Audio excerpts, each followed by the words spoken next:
Senhoras e senhores, teremos agora a palestra de número 6, Família, Estrutura do Ser Humano, Escola, Estrutura da Sociedade. Então, nós já convidamos para este momento o nosso palestrante, que é psicólogo clínico, escritor, palestrante e cofundador da Educa 21, o Dr. Rossandro Klinge. Seja bem-vindo, doutor.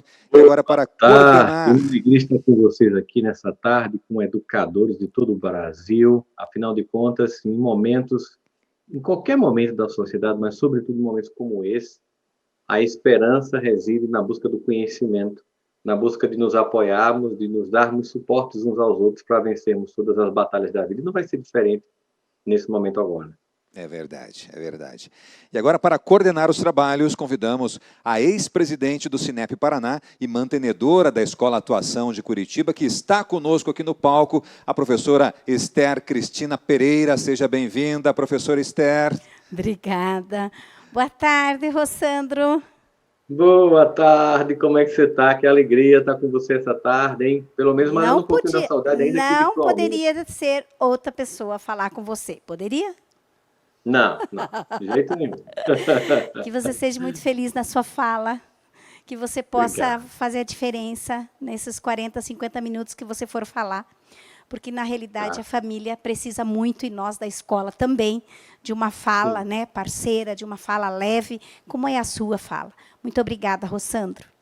É uma alegria minha, com certeza. Muito bem. Então, para darmos sequência, com a palavra, o palestrante, o senhor Rossandro Klinge. Klinge, é Rossandro Klinge que fala, não é mesmo? Exato. Muito bem. Então, com a palavra, o palestrante, o senhor Rossandro Klinge. Boa palestra a todos. Obrigado.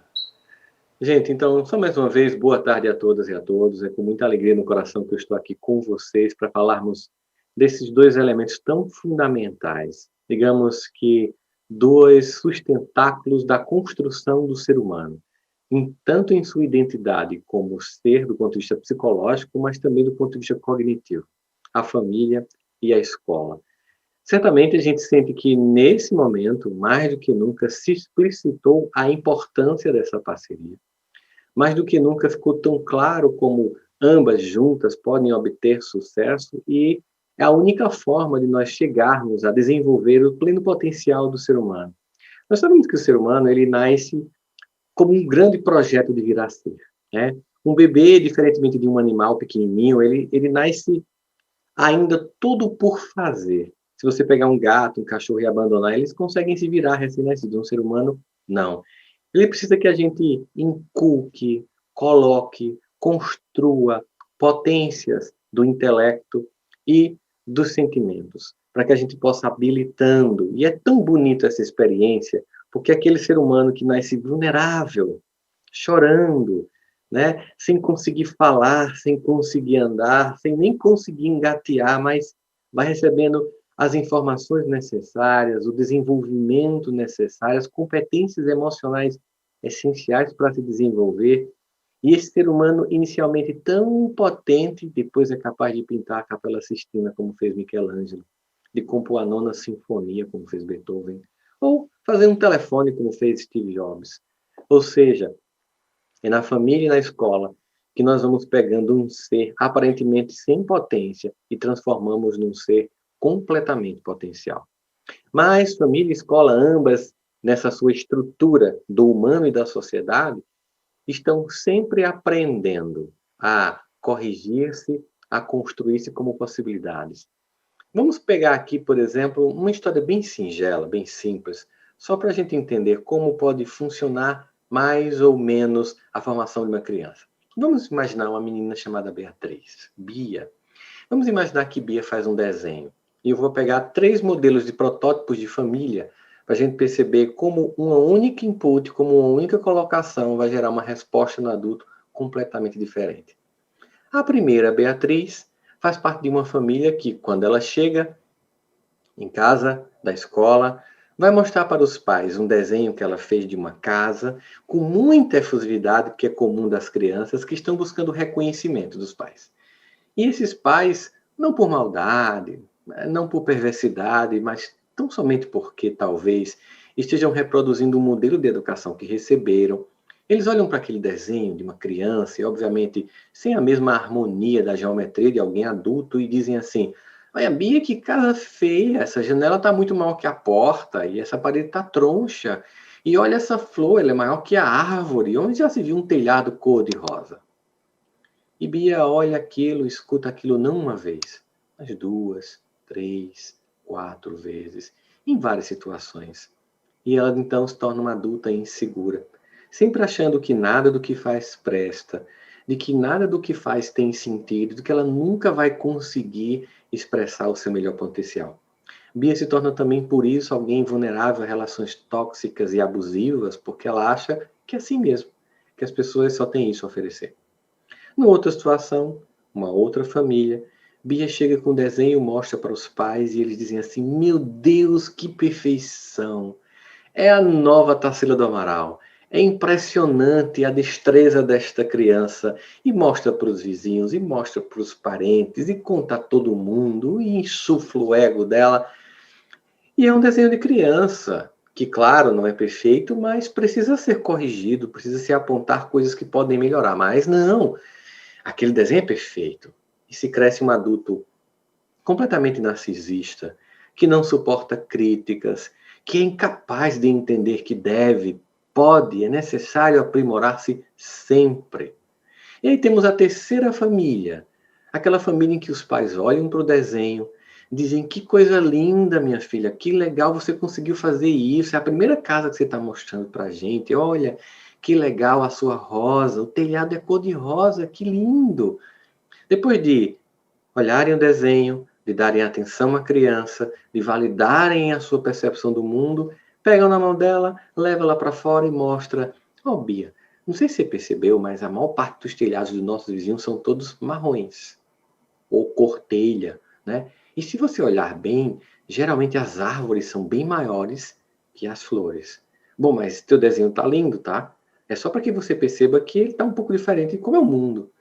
E Bia vai perceber uma coisa, que ela é muito boa no que faz, mas sobretudo que ela pode melhorar ainda mais, que ela pode se aprimorar. Eu sei que você está pensando assim: sabe, Rossandro, eu acho que eu não fui criado na família da Bia número 3, ou foi na Bia número 1, ou na Bia número 2, ou será que eu estou criando como a Bia número 1, número 2 e não a Bia número 3? Nós somos os pais possíveis. Nós somos a escola possível, mas também buscamos o tempo inteiro nos aprimorar para atingir aquilo que parece impossível. É assim que evolui a sociedade humana, a partir da evolução das pessoas, das famílias e das escolas. É assim que a gente sempre se observa e percebe que pode ser cada vez mais e melhor. Para isso, a gente tem que perceber a grandeza, a importância, o impacto que nós temos na vida dos outros, mas, sobretudo, que quando nós nos concentramos tão somente a desenvolver um único aspecto do ser, nós temos uma tendência de construir uma ave que ousa voar apenas com uma asa, a asa do saber. O ser humano precisa desenvolver sua plena potência. Durante muito tempo, até por causa da busca do conhecimento e tudo que isso nos trouxe, nós buscamos desenvolver a asa do conhecimento. E ele é fantástico. Veja só, eu estou aqui na minha casa, em Campina Grande, Paraíba, e vocês estão me assistindo em várias cidades do Brasil, na conexão que é feita a partir aí do Paraná. E observa que coisa incrível, isso é fruto da sociedade do conhecimento, que estudou matemática, que criou os algoritmos matemáticos, as redes sociais, o YouTube, essa câmera que eu estou usando, o aparelho que você está usando para me ouvir, para me ver, para perceber as cores, a velocidade, tom de voz. Tudo isso é fantástico, tem a ver com os dois primeiros pilares da educação da Unesco, que é aprender a conhecer e, em conhecendo alguma coisa, aprender a fazer. A vacina, por exemplo, ou as vacinas que estão agora chegando no mundo inteiro para nos tirar dessa onda pandêmica, elas são frutos de um aprender a conhecer, por exemplo, da tabela periódica, né, da construção do conhecimento da biologia e do aprender a fazer, então, uma vacina que combate um vírus. Mas nós também precisamos alçar voos com equilíbrio, e para isso precisamos também aprender, conforme os outros dois pilares da educação da Unesco, aprender a ser pessoa, que é tomada de autoconsciência, saber quem se é, conhecer os próprios sentimentos, E também, nesse processo, aprender a conviver com as pessoas. Compaixão, empatia, colaboração, capacidade de juntos resolvermos problemas complexos e todas aquelas habilidades tão essenciais para o ser humano se desenvolver plenamente. Quando nós olhamos para essa sociedade, percebemos que cada vez mais precisamos alfabetizar não somente o intelecto, mas sobretudo as emoções. No passado isso era muito natural, era meio que espontâneo, porque as famílias moravam próximas aos avós, às tias, aos vizinhos, às pessoas que faziam parte desse ecossistema afetivo. Com o tempo, com a Revolução Industrial, com a criação das grandes cidades, os grandes fluxos migratórios das cidades pequenas ou da zona rural para as cidades grandes, jovens casais saíram em busca de novas realidades financeiras e laborais e perderam o contato com esse ecossistema efetivo da família. E aí começaram a educar filhos longe dos avós, dos tios, das tias, das vizinhas, em condomínios ou em ruas, com pessoas que eram estranhas, e todo aquele aprendizado espontâneo e natural do ecossistema familiar, do aprendizado emocional foi perdido. E aí se buscou então se concentrar tão somente no desenvolvimento das competências intelectuais, até que começou-se então a perceber a necessidade de pontuar o alfabetismo das emoções. A necessidade que se apontava quando observávamos pessoas que, não obstante o fato de ter grande potência intelectual, não conseguiam realizar. E não conseguiam fazê-lo porque não haviam também alfabetizado a alma. Foi quando começou-se a perceber, por exemplo, que a valorização extrema, ou QI, o quociente de inteligência, nem sempre resultava em alguém de sucesso. Percebeu, por exemplo, que muitos desses alunos que tiravam as melhores notas não necessariamente se tornavam os melhores profissionais. E muitas vezes aqueles alunos que não eram, obviamente, nem os do fundão, nem os que ficam na frente respondendo tudo, terminavam sendo aqueles ou aquelas que se tornavam protagonistas na área em que resolviam viver profissionalmente a vida. Então se começou a estudar essas pessoas, até que Gardner lança o livro Inteligência Emocional, apresentando para nós, através de muitas pesquisas que cada vez mais se confirmam, uma outra série de habilidades essenciais para o desenvolvimento do ser humano. Não somente a capacidade de aprender matemática, somar, multiplicar, dividir, equações mais complexas, fazendo uma sofisticação da matemática até chegar aos algoritmos das redes sociais e dos computadores que hoje utilizamos, mas também a capacidade de somar esforços como seres humanos, de diminuir as nossas mágoas, de multiplicar as nossas potências, de dividir as nossas dores uns com os outros. É uma outra forma de alfabetização da alma agora. Não é apenas a conjugação dos verbos e de entender as capitais que existem no país ou nos estados do Brasil ou então no mundo todo. Porque agora, por exemplo, num mundo em que vivemos tanta dor e separação e isolamento social, percebemos que nesse momento é mais importante acolher as almas do que necessariamente se preocupar com o conhecimento que nós podemos passar amanhã, porque hoje é preciso acolher quem somos, o que sentimos e a experiência que nós estamos vivendo nesse momento. Portanto, nessa sociedade em que os pais passaram a viver isolados dos seus pais, dos seus parentes, eles começaram a ter que trabalhar muito, o padrão de vida foi subindo, homens e mulheres vão trabalhar e sentem culpa. Sentem culpa por fazê-lo e voltam para casa, encontram aquele pequenino, aquela pequenina e acham que têm que pagar alguma conta, como se tivessem que pagar por estar fazendo o que um adulto faz, trabalhar para manter a família. E viu aquelas experiências tão conhecidas de todos nós, de crianças que começaram a ser mimadas, que começaram a só ouvir sim. O conceito de trauma trazido da psicanálise foi revisitado pelas famílias de forma completamente equivocada, e as crianças passaram a ser cristais que não podiam ser tocados, que não podiam ser levadas a compreender o que era certo, o que era errado, porque era preciso, então, de todo modo, fazer com que a criança fosse feliz, até porque alguns pais, de forma equivocada, fazendo um flashback do seu passado, imaginaram que sofreram e com meus filhos vai ser diferente. E da tentativa de fazer tão absolutamente diferente do que receberam dos próprios pais, fracassaram. Muitos fracassaram, construindo a sociedade mais depressiva, com mais ideação e concretização suicida, mais ansiosa, mais imediatista, mais narcisista e menos empática da história humana. cercado de tantas coisas, tantas tecnologias, tantas possibilidades, por termos tão somente desenvolvido o intelecto, mas não educado a alma, não desenvolvido as competências emocionais, temos uma geração que clama por equilíbrio, que clama por se sentir capaz de enfrentar a própria vida. Temos jovens que são capazes de falar vários idiomas, fazer intercâmbios internacionais no trabalho, que não são capazes de ouvir, não vou comprar esse tênis ou esse telefone para você. E isso chega na escola com um impacto profundo, numa inversão total de valores, daquelas imagens que a gente já recebeu, uma professora dos anos 70, junto com os pais olhando para a criança, perguntando por que essa nota? Invertida para hoje, com crianças e pais olhando para o professor, para a professora dizendo, por que essa nota?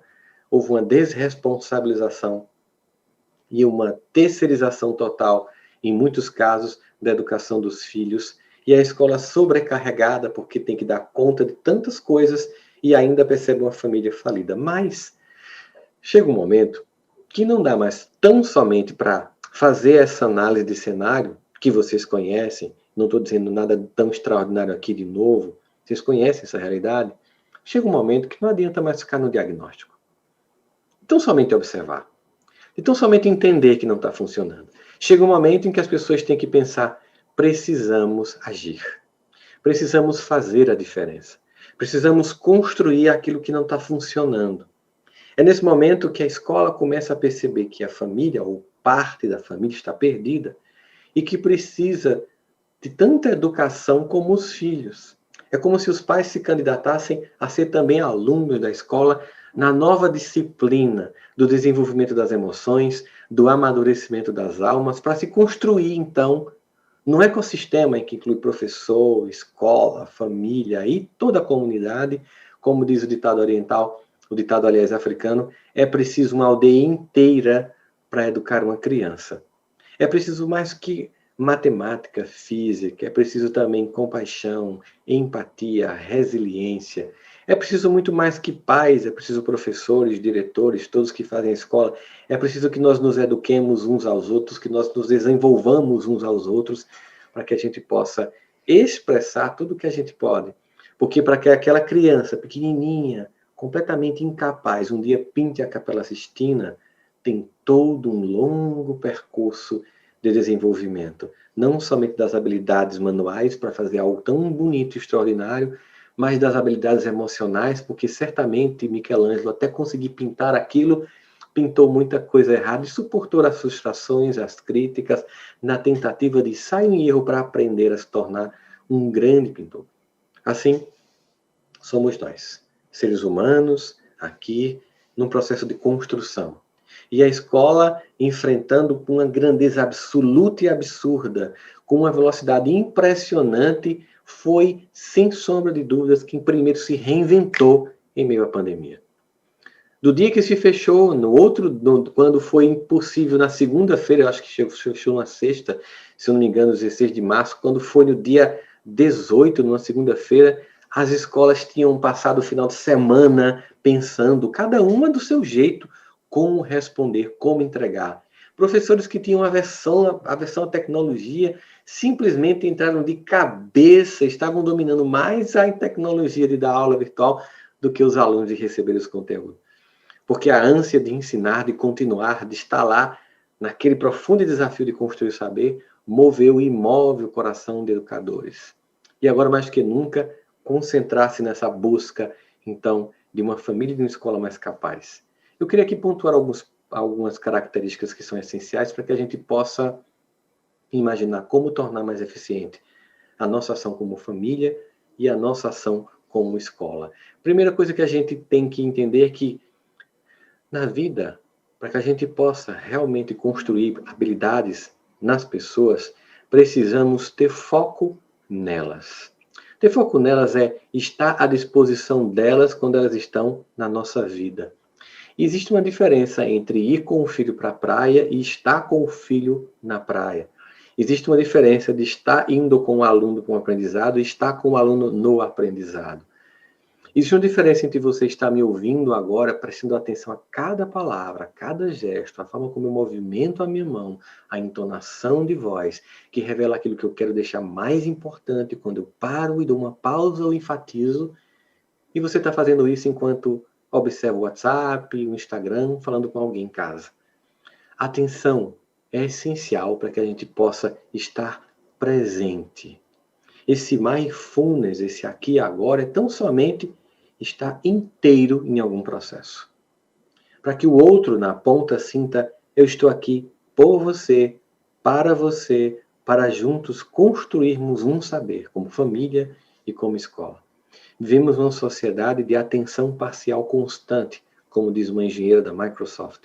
Ou seja, o tempo inteiro disputando a atenção. Imagine vocês que eu estivesse dando essa palestra aqui agora. Você sente só um minutinho, peraí que minha prima mandou um WhatsApp aqui para mim. Ah, tá, beleza, vamos continuar. Onde é que eu estava mesmo? Vocês iam perceber que eu não estava aqui, que eu não estava inteiro, que eu não estaria entregando. Mas não adianta se toda a minha entrega ocorrer e você não estiver pronto para receber. Sei que está difícil, está cansativo, telas, ninguém aguenta mais, Zoom, YouTube, aulas, nós somos feitos para conviver. A gente está com tanta necessidade de encontrar as pessoas que eu acho que vocês devem estar passando pelo que eu estou passando. A gente está sentindo falta até de gente chata do trabalho, até das pessoas que a gente se irritava com convívio, porque a gente adora viver uns com os outros. Mas é preciso estar presente. Porque, ao meu ver, antes mesmo da pandemia, nós já estávamos isolados. Aqui, ó. Em casa, no trabalho, na escola, no metrô, no ônibus, no aeroporto, no avião, cada um no seu, como diz a série da Netflix, Black Mirror, se ignorando uns aos outros. É preciso estar presente, é preciso olhar com foco. Todo momento que a gente percebe hoje nesse processo de desenvolvimento é que, muitas vezes, a família e a escola têm necessidade de consertar os problemas que surgem no processo. Se tem alguma coisa que não está funcionando, não adianta fugir, não adianta terceirizar, não adianta fazer de conta que não está acontecendo. Por isso nós não podemos nem superestimar um problema, fazendo que ele seja maior do que ele é, nem muito menos subestimar um problema. Nós não podemos pegar características emocionais que estamos percebendo equivocadas de um filho, de um aluno, e superestimar ou subestimar. Temos que tão somente validar, entender, conversar e buscar juntos desenvolver aquela habilidade. Também é importante que nós tenhamos em relação a filhos e a alunos expectativas realistas. E quando eu falo de expectativas realistas, eu falo da necessidade da gente também apostar na capacidade que a vida tem de nos surpreender. Sabe por que eu digo isso? Porque eu já vi muito pai e muita mãe acharem que filho A vai ser um sucesso e filho B talvez, e de repente a vida muda tudo, como acontece com alunos.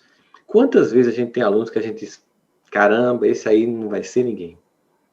Ah, aquela lá vai ser um sucesso. E a vida surpreendente, que tem coisas que a gente jamais imaginou que poderia acontecer, faz com que 10, 15 anos depois a gente encontre aqueles dois alunos em situações totalmente inversas ao que a gente imaginou. Aquele que nós acharíamos ou reputaríamos como um fracassado provável, se torna um sucesso estrondoso, e aquela menina que era tão estudiosa, tão atenciosa, de repente tem uma vida completamente fracassada porque fez escolhas que a gente não imaginava no desenrolar da vida. O que eu quero dizer com isso? Não vamos criar expectativas irrealistas sobre as pessoas, mas vamos também nos deixar surpreender pela vida, pelo desenrolar, né, desse grande filme, desse movimento. Eu lembro muito que pais e professores são como aquele da parábola do semeador que saiu a semear. Jogou sementes nas pedras, jogou sementes em lugar que havia muito espinho, jogou sementes em lugar que a areia era pouco profunda e jogou sementes em lugar em que a areia estava pronta para fertilizar. E se pergunta então, por que, sabendo a constituição de cada solo, ainda assim jogou a semente? Porque o semeador não joga por causa do solo. Ele confia não no solo, confia na semente. Mas tem esperança no solo. Mas mesmo naquele pedregoso, sim, sabe por quê? Porque diferente de uma semente de uma planta real, que uma vez que eu jogasse num solo pedregoso, morreria esturricada pelo sol e não germinaria jamais, a planta do conhecimento, dos princípios, dos valores, das normas, elas ficam lá, estacionárias. Naquele solo pedregoso de alguém que parece indiferente ao que foi oferecido, de repente a vida vem se processando, dores, angústias, experiências, aprendizado, maturidade, novas relações, vão fazendo com que aquele solo vá sendo triturado e ele vá ficando mais molinho, de repente aquela pedra vai virando areia, argila e finalmente se torna um solo fértil e a semente que estava lá aparentemente desperdiçada penetra o solo e está pronta para germinar. É o incrível da educação de filhos e de alunos. A surpresa da vida. De repente, germinar. Lembro que uma vez chegou para mim uma paciente e que queria atendimento. Geralmente, quando a gente atende um paciente, a gente faz duas perguntas clássicas. Quem te encaminhou, para saber se foi algum profissional de saúde, que indicaria mais ou menos o porquê de ter encaminhado aquela pessoa. E a segunda coisa é, o que te trouxe aqui? Ou seja, qual é a tua queixa? Que dor te trouxe até mim, como psicólogo? E certa feita entrou uma senhora e disse, quem me encaminhou para você foi meu filho. E quem é seu filho? Ele foi seu aluno na universidade. Ele foi meu aluno? Tá. Então, quando a senhora apresentou essa angústia que está vivendo agora, ele disse, mamãe, o professor Rossandro é psicólogo, procure ele. Não, na verdade ele não chegou a dizer vá para ele. Na verdade, meu filho ele era um alcoólatra, bastante inveterado. Ou seja, ele tinha uma dificuldade muito grande, porque ele já tinha dado muitos prejuízos à família. Mas, certa feita, ele assistiu uma aula sua e voltou e disse assim, hoje, depois dessa aula do professor Rossandro, eu nunca mais vou beber. E faz 10 anos que meu filho não bebe. Quando ela me disse aquilo, eu olhei para ela e fiz, mãe, pelo amor de Deus, pergunte a seu filho o que foi que eu disse. Eu preciso lembrar o que foi que eu disse para dizer para um monte de outros alunos. Mas vocês hão de convir comigo que no dia que ele escutou isso, ou no dia que eu joguei essa semente, os outros alunos também escutaram. Então não se trata do solo, se trata da semente. Os outros alunos talvez não absorveram na hora, mas quem sabe depois. Então, nesse momento, nós vamos criar expectativas, vamos deixar nos surpreender pela vida. Mas vamos entender que sim, para que esse ser humano seja capaz de responder e dar o seu melhor, ele tem que entender que tem regras que estão aqui antes dele chegar. E precisa entender que há que se respeitar essas regras, há que se definir limites. Mesmo que esse meu filho ou minha filha, que esse meu aluno ou minha aluna venha ser alguém que vai revolucionar a história humana e que vai romper essas regras e criar novas regras, uma nova sociedade, uma nova tecnologia. Mas até lá, ele e ela precisam obedecer às regras do jogo até para criar um novo jogo. Eu preciso conhecer, quando você pega, por exemplo, a obra de Pablo Picasso, talvez você olhe aquelas expressões cubistas, disformes, e possa imaginar, ele nunca pintou. Sim, talvez um quadro mais clássico. Ele pintava muito bem. Ele foi do clássico, daquilo que ele aprendeu, até fazer o extraordinário. Quando você pega alguém que faz balé moderno, uma dança contemporânea altamente inventiva, você pode imaginar que nunca fez um plié, que nunca fez o balé clássico, nunca dançou na sapatilha de ponta. Não. É alguém que fez aquela parte inicial e fez o diferente. Então, para que a gente possa construir o novo, temos que respeitar a contribuição que nos foi dada até aqui. Por isso que precisamos definir regras, definir limites. E precisamos mudar o que não está funcionando. Ter a coragem de perceber nos filhos, nos alunos, o que chama a atenção como algo a ser mudado. Aquilo que realmente diz assim, é preciso um olhar sobre esse ponto da vida para transformar. E talvez aí, a partir da própria consciência que temos em nós, já que educar se dá sobretudo pelo exemplo, não pelo discurso, mas sobretudo pelo que a gente faz, é quando a gente pensa naquela oração feita em 1930 por um reverendo, que depois foi utilizada pelos membros dos Alcoólatras Anônimos, que diz assim, dai-me força, Senhor, para que eu possa mudar aquilo que pode ser mudado. Observa que o primeiro pedido aqui trata-se de se tem uma coisa que depende de mim, que eu faça. Que eu não procrastine, que eu não adie indefinidamente, que eu não terceirize achando que é responsabilidade dos outros, que eu tenha consciência de que é meu e que eu haja. Então dá-me força para mudar aquilo que pode e deve ser mudado. Mas dá-me paciência. Para todas as outras coisas, inúmeras variáveis que não estão ao meu alcance modificar, para eu aceitar as coisas que eu não posso mudar. Porque significa dizer que quando eu sei exatamente o que eu posso mudar e o que eu não posso mudar, que eu gasto energia naquilo que tem poder de transformação e não perco mais naquilo que eu não posso transformar. Por isso ele termina fazendo um terceiro pedido. Dai-me então, Pai, sabedoria para saber diferenciar uma coisa da outra. Aquilo que depende de mim e que eu tenho que fazer. Depende de mim a educação do filho? Sim. O professor, a escola pode ajudar? Com certeza. Mas eu não posso terceirizar tudo. Depende de mim transformar a minha própria trajetória? Depende de mim ter consciência de quem eu sou? Sim. Mas eu não posso o tempo inteiro imaginar que tem coisas que eu vou estar terceirizando sem assumir responsabilidades minhas. É um processo inteiro. Por isso a gente tem que entender que neste conjunto precisamos trazer esses atores iniciais da vida, as crianças, pré-adolescentes e adolescentes, para aprender a conviver conosco. Aprender a empoderá-los lentamente, gradualmente, na medida em que a gente vai testando aquilo que eles são capazes de fazer e dando autonomia.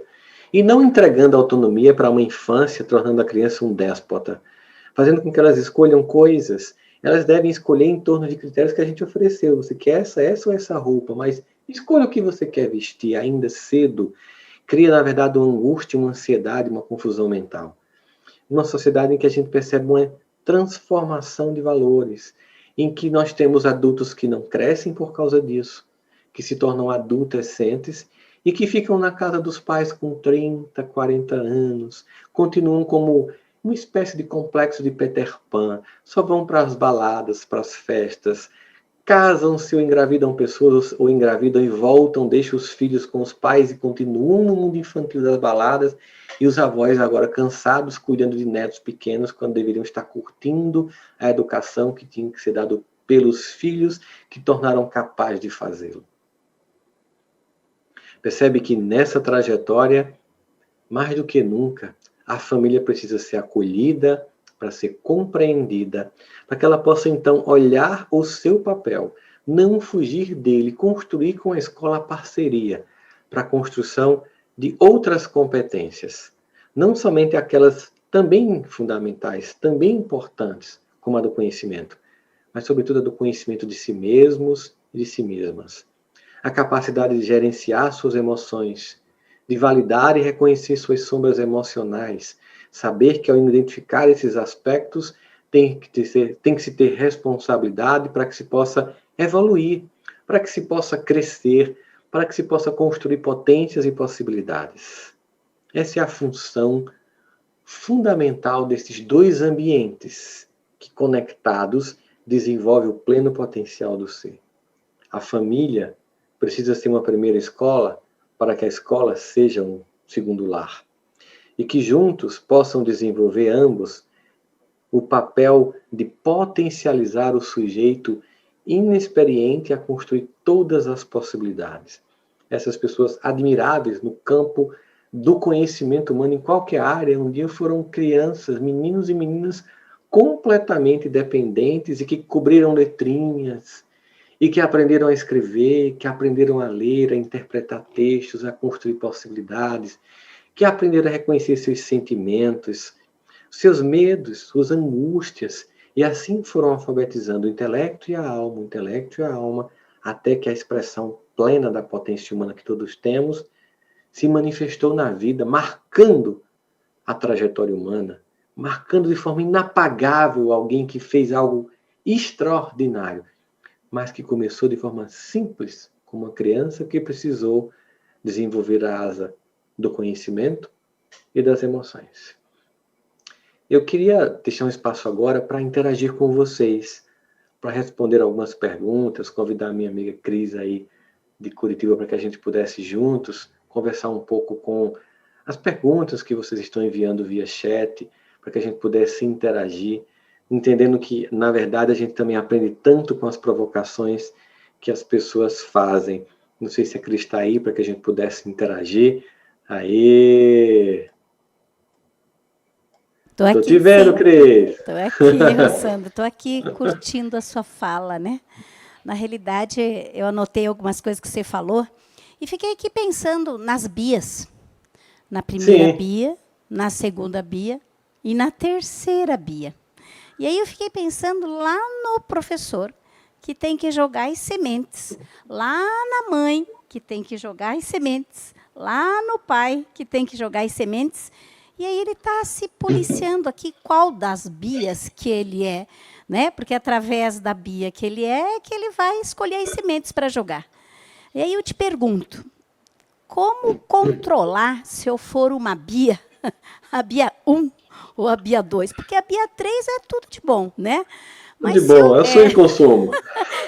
Mas a gente consegue se aperceber quando a gente é a bia 1, às vezes a gente é a bia 2, às vezes a gente é a bia 3, a gente se mistura aí no papel de mãe, no papel de pai, né? E o professor também consegue perceber.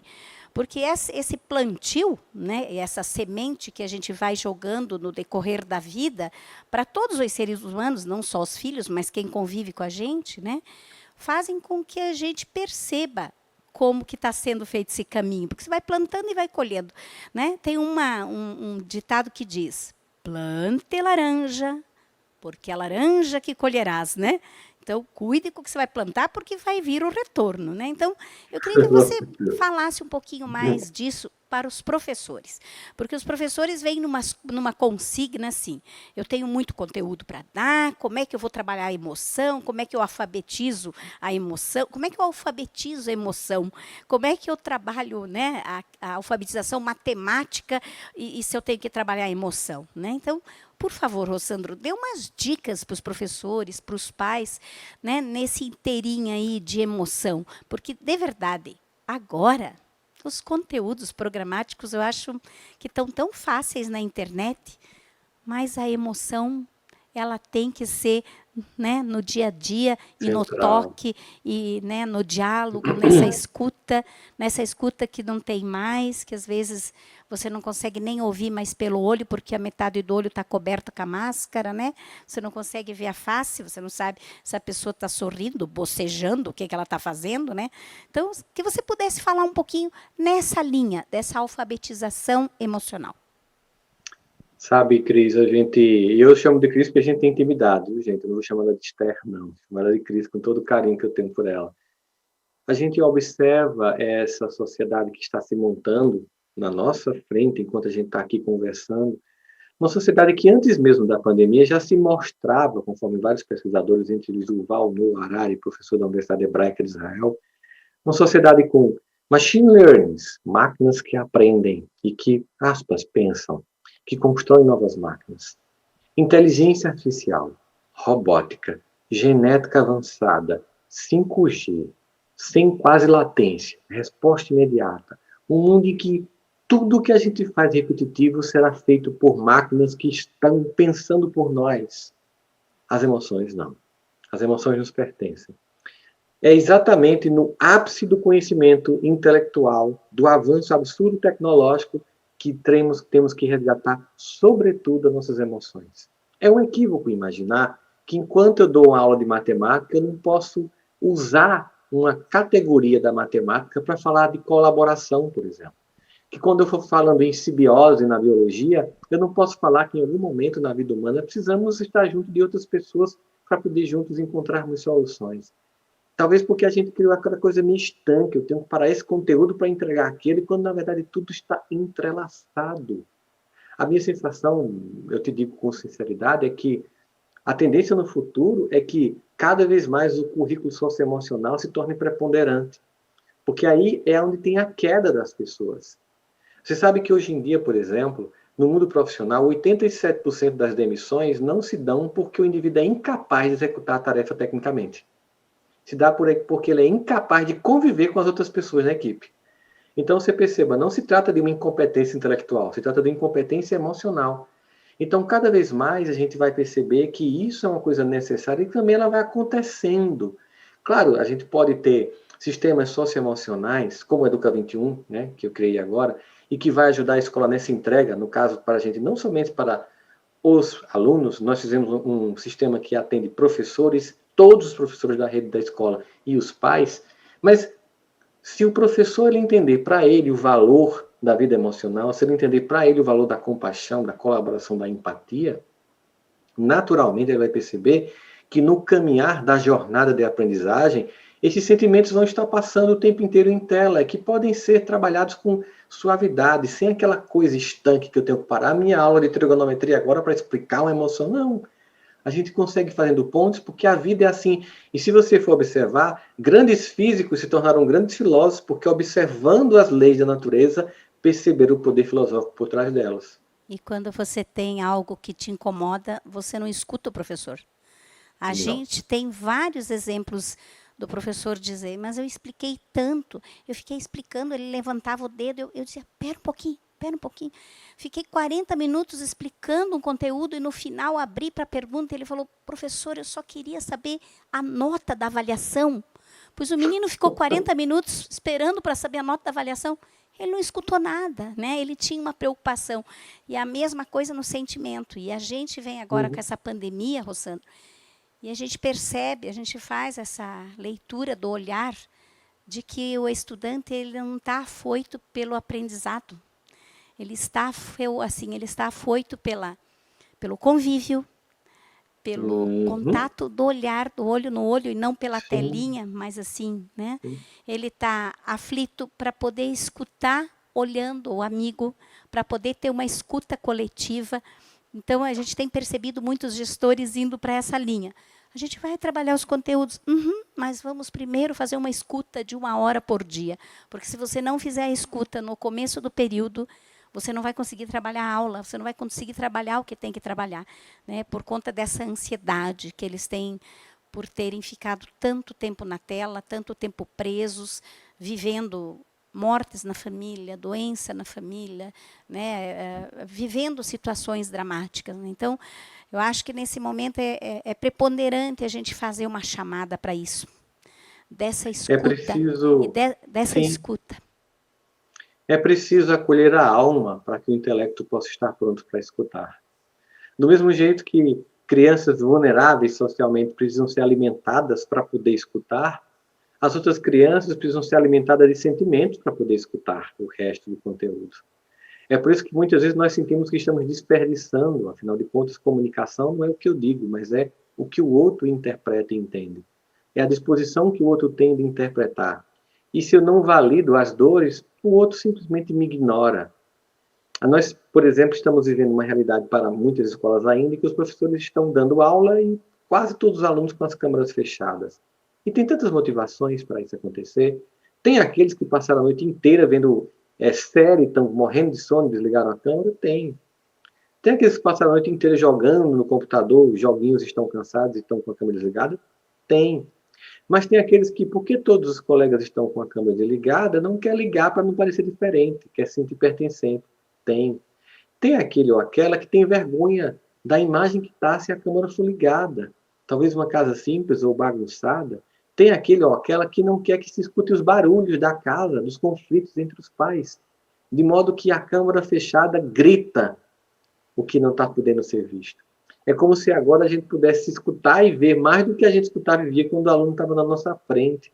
E esse material rico de dor e ao mesmo tempo de possibilidade vai voltar para que a gente possa conversar e depois continuar a jornada do conhecimento, mas acolhendo também as emoções, como você muito bem colocou, Cris. Eu acho que nesse momento a parceria da escola e da família, ela se fidelizou, Rossandro. Eu acho que nesse momento a família que conseguiu se agarrar na escola e a escola que conseguiu se agarrar nessa família, conseguiram assim andar juntos e perceber que os dois unidos possuem o mesmo objetivo, caminham a mesma estrada, né? Andam no mesmo tapete.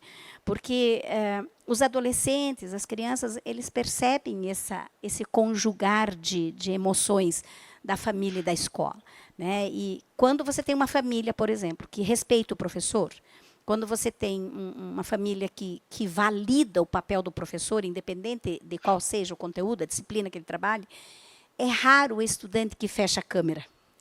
Por quê? Porque a família valoriza o momento da aula, né? Então, muitas vezes você escuta assim, não, é porque o adolescente ele não está bem. Mas se ele não está bem e ele abre a câmera, o professor consegue ajudar, né? O professor coaching consegue chamar em separado, conversar em separado. E isso só acontece quando tem a parceria que a família chega na escola e fala, ó, dá uma olhadinha no roçando para mim, ele não está legal, tem alguma coisa pegando aí. Se não tem esse diálogo, né, você não consegue chegar nesse estudante. Então, eu acho que a gente está num momento muito valioso da escola, um momento muito mais valioso para a família. Acho que a família está se reaprendendo a conviver, porque foi um ano juntos, né? Eu acho que foi a primeira vez que muitas mamães ficaram um ano com os seus pequeninos. Um ano, certeza. Entende? Tiraram os 4 meses de licença, começaram a trabalhar. Agora não, elas ficaram um ano. Então, muitas mamães validaram assim, meu Deus, mas eu tenho um presente de Deus na minha casa. Né? Outras, meu Deus, eu tenho alguma coisa, porque eu falo com ele 3 vezes e ele não me dá escuta. Então, começaram a validar alguns sentimentos. Né? Então, é um momento diferente, é um momento assim que a parceria da escola e da família se faz valiosa, né? E eu acho que esse é o mote do nosso dia hoje, né? Falar desse valor, dessa caminhada juntos, né? Que a gente precisa sim andar de mão dada. Sim, de fato, imaginar que o professor não acolhe, né? E a família também, o aluno e o filho, é imaginar que a educação é como se fosse uma linha de montagem de carro. Como se o aluno entrasse lá no início, na pré-escola, e fosse colocando um pneu, aí coloca matemática, física, química, e no final sai o carro andando. Não é isso. Nós não somos uma máquina que vai sendo montada. Nós somos um ser orgânico e sistêmico que vai interagindo.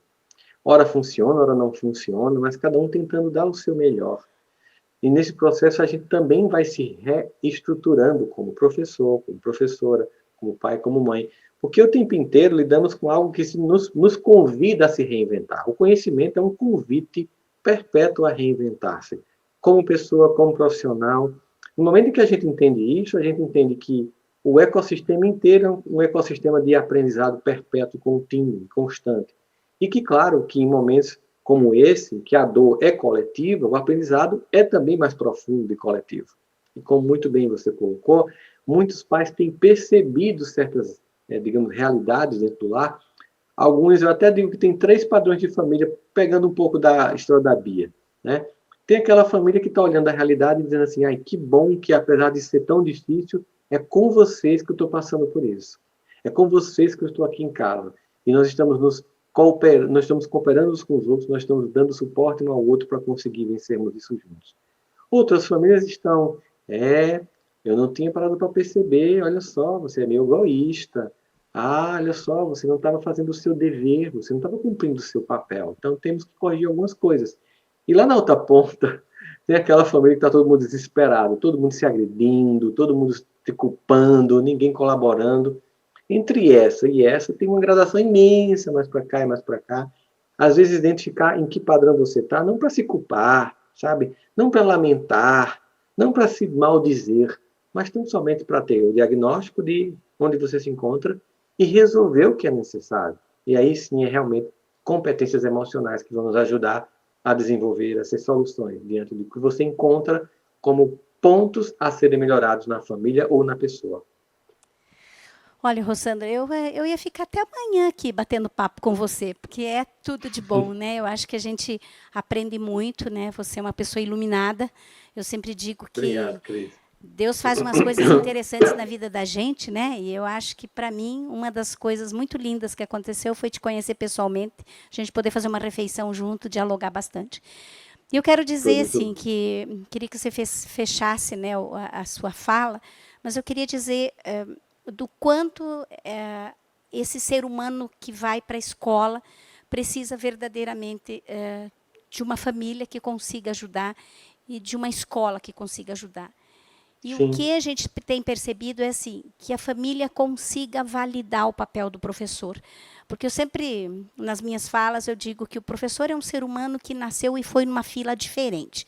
Porque o cara levantar de manhã para instruir o filho do outro, para educar o filho do outro, para amar o filho do outro incondicionalmente, ele nasceu numa fila diferente. Né? Ele não é um ser humano como qualquer um. Então, nesse momento, né, de pandemia, que você pudesse fazer uma fala para a família Claro. e para esse ser humano abençoado que é o profissional de educação, do portão à cozinha, da cozinha à limpeza, da limpeza ao monitor. Por favor, Rosandra. Você sabe que quando eu montei a Educa 21, né? Convido todos a visitarem educa21.com.br. É verdade. Vale a pena, né? porque eu conheço o programa. Vale a pena. O programa socioemocional foi justamente pensando em que não adiantava você fazer uma entrega para o aluno sem entregar ao educador, a todos que fazem escola. Não adiantava você fazer uma entrega a todos que fazem escola sem acolher e ajudar os pais numa jornada de educação de parentalidade. Não adianta eu ajudar um elemento do sistema se eu não ajudar o sistema inteiro a ser eficaz e a ser feliz. Faço o convite para vocês conhecerem. Mas queria que sim deixar uma mensagem final. Eu concordo demais com você, Cris, entrou numa fila diferente. Talvez até em algum momento se arrependa. Por que eu fiz isso? Por que eu não entrei em outra fila? Por que eu não fui para a fila de jogador de futebol, sabe? De cantora, sabe? Mas enfim... Mas agora eles estão felizes, Rosandro, porque eles estão na fila da vacina. Estão na fila... Mas é engraçado porque a maior parte, como é muito comum, né, reclama, às vezes todo o trabalho que a gente escolhe na vida tem seu dia doloroso, tem seu dia amargo, mas o educador sente o prazer de fazer o que faz e apesar de todas as circunstâncias, a maior parte termina a vida recebendo os louros, às vezes nem da terra, mas celeste de alguém que amou os outros, né? Que foi ao encontro do próximo, que era diferente, o filho do outro, a filha da outra, e isso é incrível. O educador é esse ser que se desafia a esse amor para além da tribo familiar e vai amar as outras tribos e construir a conexão e a cola desse projeto civilizatório que é a raça humana. Por isso, sim, o professor é um bicho diferente. Realmente se propõe a um desafio diário e precisa ser acolhido. E eu sinto que muitas famílias, algumas vão até perder esse aprendizado, mas estão percebendo a grandeza desse professor, dessa professora. Pais que estão desesperados com um filho em casa, agora estão imaginando o que é ficar com 40 filhos dos outros numa sala de aula, sem geladeira, sem Netflix, sem computador. É ali, você lá, num desafio constante de chamar a atenção, se reinventar, às vezes se esgotando para conseguir fazer isso. Mas, sobretudo agora, nesse momento, eu queria lembrar para todos nós, professores, pais, gestores, mantenedores, todos que estamos aqui nessa tarde, que está sendo um momento difícil, doloroso, mas todos os desafios que a vida apresentou à raça humana, nós vencemos. Seja os desafios que a natureza apresentou, como furacões, tsunamis, vulcões, ou uma pandemia, ou as várias que já passaram, ou desafios que nós criamos, nós vencemos. Cris, o marido e a família são descendentes de alemãos e passam parte do tempo na Alemanha, num país que saiu destruído depois de uma guerra e se reinventou totalmente. No final, onde mais de 70 milhões de almas haviam morrido, nós construímos das cinzas da morte a nova civilização. E é assim que vai acontecer agora. Esse desafio também nós vamos vencer. As pessoas que cometeram os erros vão ter que entender que cometeram os erros. Mas para agora cuidemos uns dos outros. Vamos nos acolher enquanto escola, enquanto família. Vamos esperar para ver quem volta para as nossas salas de aula, como vai voltar, como é que vai ter esse coração, como é que vai ter essa alma, e que aprendizado, e que angústias. Vamos nos acolher e depois a jornada do saber continua. Temos muito tempo ainda para aprender geografia, matemática, português. Para agora se suportar, se dar suporte, amar, se compreender, construir resiliência, consolar nossa solidão, nossas angústias, nosso luto. Porque é isso que nos torna humano, a capacidade de cooperar para juntos responder aos desafios da vida como esse, agora que também iremos vencer. E antes de eu chamar o menino para fazer o fechamento, quero que você tire um tempinho para olhar o chat, Porque quando você fala de acolhimento, lá tem tanta coisa boa para você ler para a tua alma. Quero que você leia todos os recadinhos que foram para você, que vão fazer bem para o seu coração. Tá bom, meu querido amigo? Que você tenha uma boa noite e que vocês tenham um final de semana iluminado. E muito obrigada por ter tirado essa meia horinha aqui para a gente. A FENEP agradece, os presidentes agradecem, o nosso presidente Ademar também agradece. Tá? Muito obrigada, Rossandro. Uma boa tarde para você.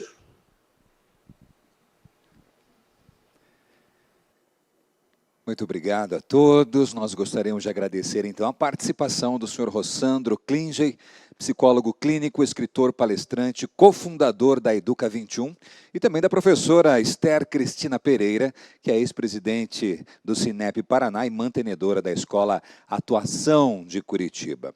O Educa 21 é um programa que acredita no poder das competências socioemocionais para a construção de um mundo mais humanizado. Para conhecer mais sobre o Educa 21, basta apontar o seu celular para o QR Code que está na sua tela e acessar o site que ficará disponível. E depois desse dia maravilhoso, com palestras, com tanto conteúdo, um dia muito proveitoso, nós transferimos a palavra para o nosso presidente, Ademar Batista Pereira, para conduzir o encerramento deste nosso congresso. Olá, meu amigo. Como é que foi o dia? Foi Trabalhamos muito, né? Foi bastante proveitoso. Trabalhamos muito, uma equipe pancada, como eu digo aqui, nos fundos, aqui na nossa house. Né, temos aqui que agradecer, né, o Guime e a sua equipe. Temos que agradecer ao vivo aqui o Leonardo, né, o Léo, que organizou toda a operação lá de São Paulo. Né. A rede social, as redes, né, são coisas muito interessantes. Né. O Léo está em São Paulo, está coordenando toda a programação, uma equipe aqui, palestrantes pelo Brasil inteiro, os presidentes de sindicatos, cada um numa capital, numa cidade. Muito legal, né?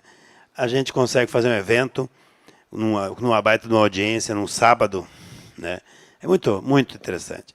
Queria avisar a todos aqui que ainda estão aqui, segunda-feira, esse congresso estará por palestras no canal da FENEP no YouTube. Então, e a gente vai divulgar isso nas redes sociais, porque todas as palestras e todos os conteúdos que foram abordados aqui são de muita importância. E muitas vezes a gente não consegue assistir. Foi no mercado, teve no sábado, tem algumas coisas para fazer. Então, a gente sempre é assim com os congressos, com as coisas da FENEP. A gente tem uma baita audiência no dia e depois temos 2 ou 3 vezes mais na próxima semana. Então, dessa vez nós teremos rapidamente, já na segunda-feira, disponível para todos que quiserem rever, repassar para as pessoas as palestras e os debates que tiveram aqui nesse congresso. Quero agradecer, com todo carinho, os nossos patrocinadores. Né? Sem eles, a gente não consegue fazer as coisas que a gente faz. Então, quero agradecer o EducBank, na pessoa do Danilo, que é um parceiro novo que está vindo aí, com uma série de ideias bacanas para a escola privada brasileira. Quero agradecer a FTD Educação, também na pessoa do Aramis, um grande amigo, companheiro de longa jornada, né, que já nos conhecemos desde quando ele vendia livro. Né. Não posso esquecer que tenho que agradecer, né, o Rossandro, o Educa 21, um grande educador, um palestrante nacional e internacional, com esse projeto inovador que vem aí. A Lenovo, sempre parceira da FENEP, que tem promoções e tem sempre ajudando a escola privada brasileira. E tem também o Maurício de Souza, né? Nosso grande educador. Quero agradecer de coração, é emocionante ver, né? E ele sabe disso, o carinho que o Brasil inteiro tem para ele. São muitas gerações, então é uma honra, né, poder receber ele aqui no nosso congresso, Maurício de Souza, a Turma da Mônica. Né? Nós temos 4 netos, 2 netas já leem os gibi da Turma da Mônica. Os netinhos pequenitos têm só 2 anos, mas vão ler assim que eles começarem a entender as letras. Também tenho que agradecer, né, deixa eu olhar para cá para enxergar melhor, né, o Monshot, que é o Paulo Tomazinho, que é uma empresa dele de educação. E o apoio, né, da Música em Família, que palestrou para nós aqui, também uma parceria muito interessante para nós aqui na FENEP. Né? Então, Tá, Super Cérebro e o Lumiarte também. Parceiros. Nossos parceiros que não estão aparecendo aqui na placa, eu acabei pulando aqui. E quero agradecer também, né, a audiência que nós tivemos, agradecer os pais, as mães, as famílias, agradecer os educadores que participaram do nosso congresso. Família Escola, uma parceria que dá certo. Também quero agradecer aqui os presidentes dos sindicatos. Na abertura, estiveram todos aqui presentes, para nos honrar com a sua presença, com a sua, né, participaram das mesas. Acho que é sempre, a FENEP os seus sindicatos, os sindicatos que lutaram muito e têm lutado muito em defesa da escola privada brasileira.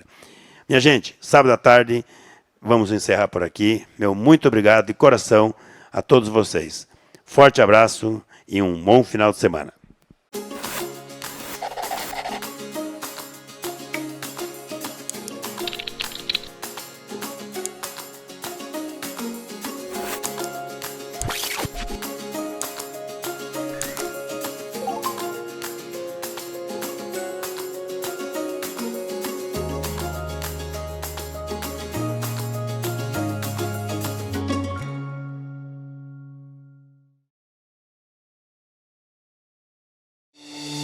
Imagine um mundo onde você possa contar com gente que se dedica a fazer o seu mundo melhor. Pessoas que te compreendem, porque compartilham com você os mesmos ideais e a mesma missão. Pessoas que pensam além, por você, e que estão sempre atentas aos novos ventos, às mudanças inevitáveis, às estações que se sucedem, os engenhos do tempo. Pessoas que caminham ao seu lado, mesmo quando o mundo impõe novas e inesperadas barreiras. Essa gente parceira, flexível e humana, atende por um nome: FTD Educação. Conte com a gente. Conte com a gente sempre.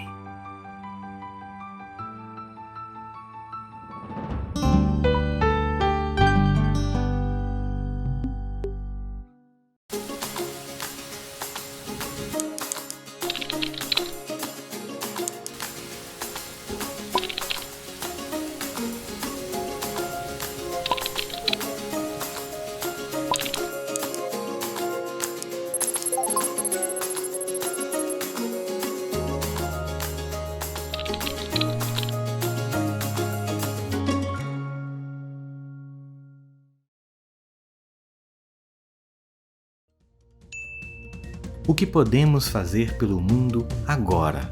O que nós precisamos aprender hoje para nos preparar para o futuro? Tudo começa pela nossa humanidade.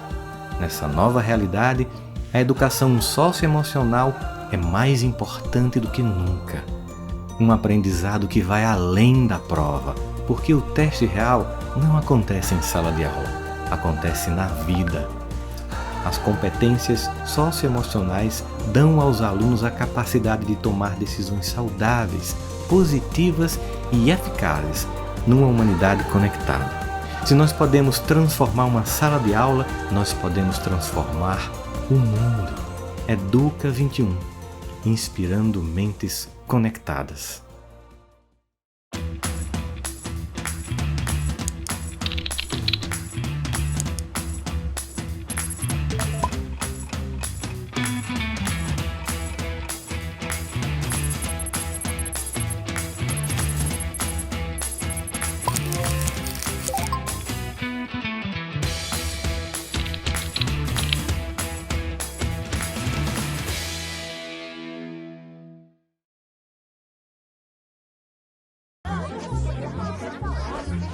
Meninas e meninos, preparem sua imaginação. Vamos contar uma linda história a vocês. Na verdade, é uma aventura muito legal e todos vamos poder participar.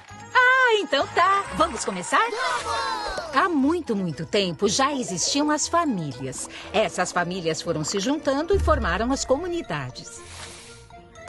E para as crianças conviverem e aprenderem juntas, foi criado um lugar muito especial, as escolas, até que surgiu uma brilhante ideia. Cebolinha, Cebolinha, eu tenho um plano incrível! Aí, quem tem planos incríveis aqui sou eu. Me escuta, Cebolinha. E se a gente encontrasse um jeito de deixar todo mundo mais próximo? A família, a comunidade e a escola. Ideia maravilhosa. É exatamente isso que eu ia dizer.